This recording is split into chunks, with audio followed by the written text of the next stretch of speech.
For over 500 years, miners in Bolivia have been digging out silver from this mountain.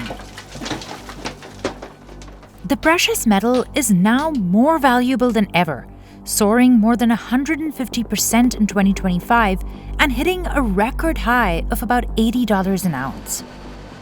AI is fueling the new demand. Silver is widely used in high-performance chips, circuit boards, and transmission networks at data centers. Now, global supplies are running short. This mountain once held the most silver in the world, but when we visited Bolivia in 2023, there was not much left. These days, the men mostly find zinc, tin, and lead.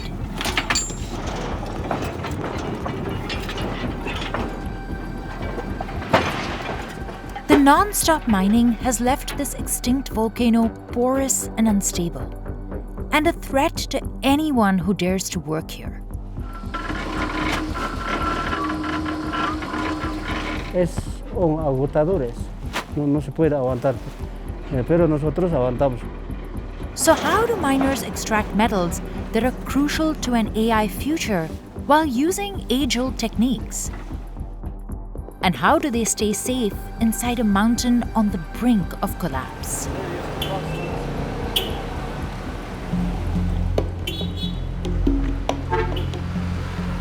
At 13,000 feet, Potosi is one of the highest cities on the planet. Cerro Rico, or Rich Mountain, towers over it. It made Potosi the wealthiest place in Latin America back in the 16th century. Today, it's one of the poorest. Luciano lives at the base of the mountain with his wife in a one-room house. There's no heat, just electricity and a stove for cooking. Luciano is semi-retired. But to make ends meet, he still mines once or twice a week.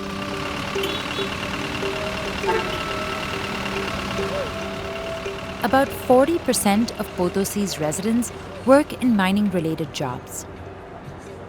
And nearly half of the population lives in extreme poverty, more than 3 times the national average. After 10 minutes, the bus drops Luciano at the mine.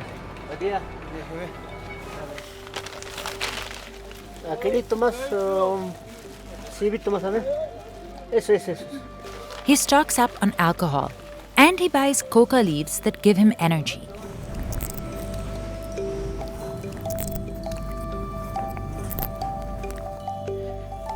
Then he buys sticks of dynamite to use later.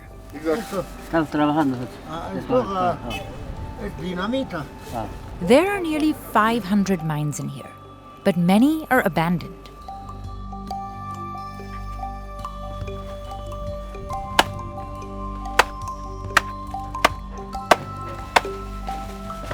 After entering the mine, Luciano first makes an offering to El Tío, or the uncle. Bueno, Tío Benito. Some historians believe the Spanish installed statues of the devil to scare the workers and instill discipline. Tantos años que estamos trabajando aquí adentro, con tu protección, no, aquí adentro no me hagas sufrir, que me vaya bien siempre. Las vetas también. Legend has it that in 1544, an indigenous farmer called Diego Hualpa discovered silver here while looking for his lost llamas. But it's the Spaniards who excavated most of it when they conquered Potosi in the 16th century.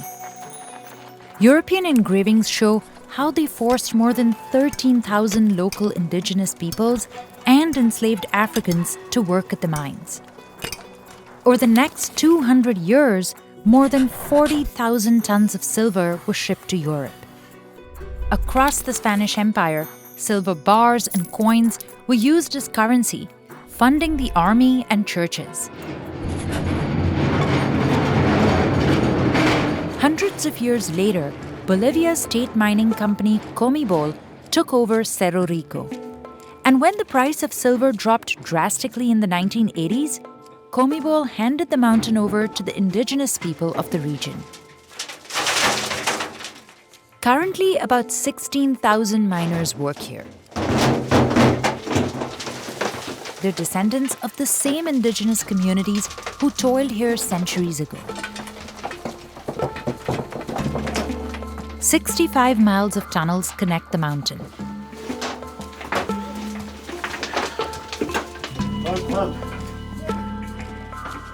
These rails were installed between the 16th and 19th centuries.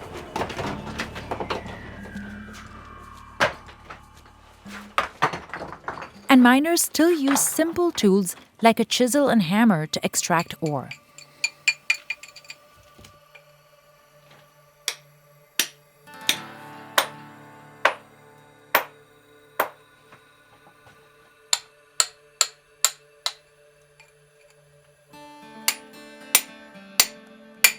Otros trabajan con manos, otros no. Yo no caso de eso.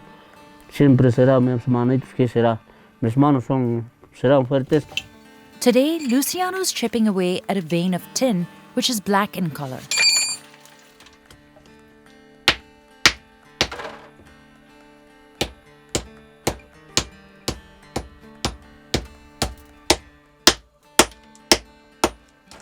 Aquí está.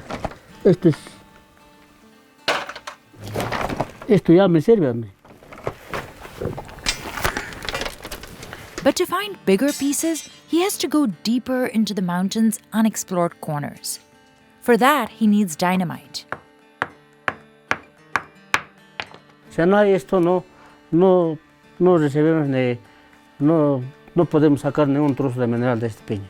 Entonces, esto voy a meter al agujero que está al huequito, ahí lo voy a taquear fuertecito, entonces ahí va a reventar, lo va a botar a esta piña.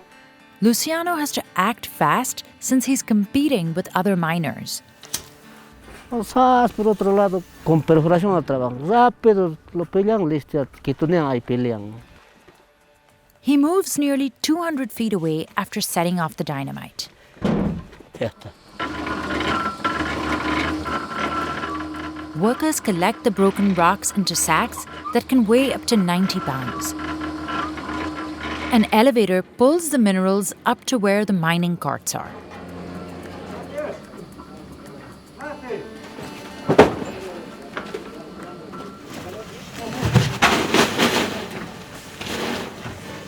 The fatality rate inside small-scale mines like these is 90% higher than in industrialized countries. Fuertes que somos, no sentimos así por así, ni el dolor, un poquito nos rasmillamos, no pasa nada, ya, seguimos. Many miners contract silicosis, a deadly lung disease caused by constant exposure to dust, usually after 10 years of working inside the mine. Luciano was hospitalized for over a year because of it. De todo ya lo siento, no estoy ya en mi cabalidad como antes, ya no trabajo. Tengo agitación hasta de mis vistas. Luciano is 52, but most workers don't live past the age of 40. Luckily, he gets health insurance because he's part of one of the many cooperatives that control the mines. Each co-op has anywhere from 50 to 1,000 members, and they're all indigenous. Miners pay mostly monthly dues and a one-time membership fee that can cost up to $1,000. Members can also hire contractors to work on their behalf. Sometimes these are other members of the mining cooperative, but sometimes they're day laborers. And the whole group works together following, for example, one vein of zinc or complejo, the mixed ore vein. The biggest benefit of cooperatives is that miners can keep whatever they find. They could make a ton of money, enough to put themselves or their kids through school. They're children will still inherit their membership in the cooperative, but instead of actually going underground and mining themselves, they only hire out day laborers to work on their behalf. But day laborers aren't a part of cooperatives and don't get any benefits, only a daily wage as little as $10 US. Luciano can make about $70 on a good day, mining lead, zinc, or tin. These days, he rarely comes across silver. Most of it was exploited by 1825. But sometimes he can find traces of it in rocks. Ahí está la plata. Esto clarito está que decimos zinc.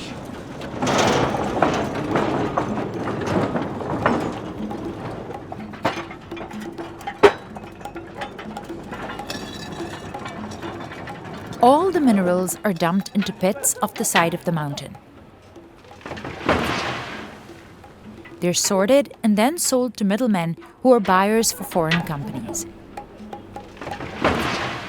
Trucks transported out of Bolivia, which is landlocked, to ports in neighboring Chile. Then the unrefined minerals are shipped overseas. In 2021, Bolivia sold nearly $1.3 billion worth of zinc. Its uses include cars, batteries, even paint and rubber. Most of it ends up in South Korea, where it's processed at factories. In addition to refining zinc, they're also able to extract indium, which is a mineral that is needed for a lot of touchscreen and high-end technologies that is much more lucrative, the unrefined zinc that the Bolivians export. The Bolivians do not receive any money for the indium that they export. It's often treated as a flaw. While mineral exports keep Bolivia afloat, decades of excavation have destabilized Cerro Rico. Now, it's slowly sinking because of mining at the very top. It's incredibly dangerous to be mining in the tip of the mountain because cave-ins are so increasingly common there. But it's also one of the places where there is the most remaining mineral, and so a lot of people are willing to take very high risks. In 2014, a presidential decree was passed to stop excavation above the 14,000-foot mark. But several cooperatives did not sign the agreement. Now some experts say Cerro Rico is like a piece of Swiss cheese with many holes in it. The cooperative miners aren't coordinating where they're going to go, what vein they're following, and so you can have a lot of structural problems that develop in the mountain when two miners are working quite close to one another, both following separate veins, but not leaving enough rock there to hold up the tunnel for anyone else who comes after. State mining company Comibol is in charge of keeping the mountain structurally safe, even though it doesn't own the mines. Para bolivianos es un monumento. Desde hace años, el Cerro Rico está en el escudo nacional. Gregorio Socaño Coro is a technician for Comibol. Today, he's overseeing a project funded by the Bolivian government to fortify parts of the mountain. They're pumping cement into the peak to stabilize the shaky rocks. Nosotros estamos haciendo lo que es relleno seco de emergencia para evitar los deslizamientos laterales para que no se engrande el diámetro de los hundimientos. Gregorio wants Cerro Rico to continue to be a source of pride for Bolivians. But today, it is an endangered World Heritage Site. And the livelihoods of thousands of locals are at stake. Bueno, los mineros en el interior del Cerro Rico trabajan casi los 24 horas. Es sostén económico para Potosi.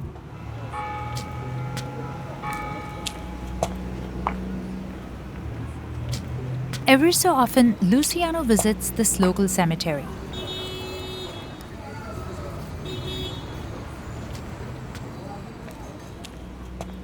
Aquí está solo de una cooperativa, todos los mineros que están, estos mis primos de mis pueblos, los ex trabajadores. Today, he's paying his respects to his late cousin Zacharias. Buen trabajador, buen pero por esto todo hacer este compañero me ha enseñado a mí trabajar como. Zacarías es la hermano, primo, protéjame.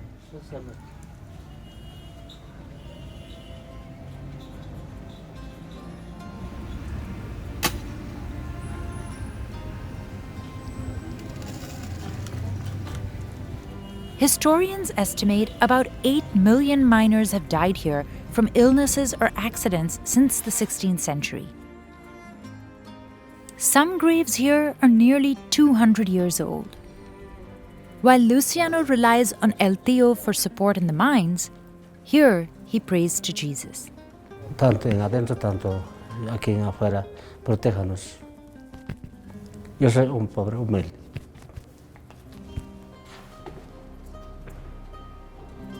Meanwhile, Cerro Rico continues to loom over the city, a source of pride, fear, and sorrow for Bolivians.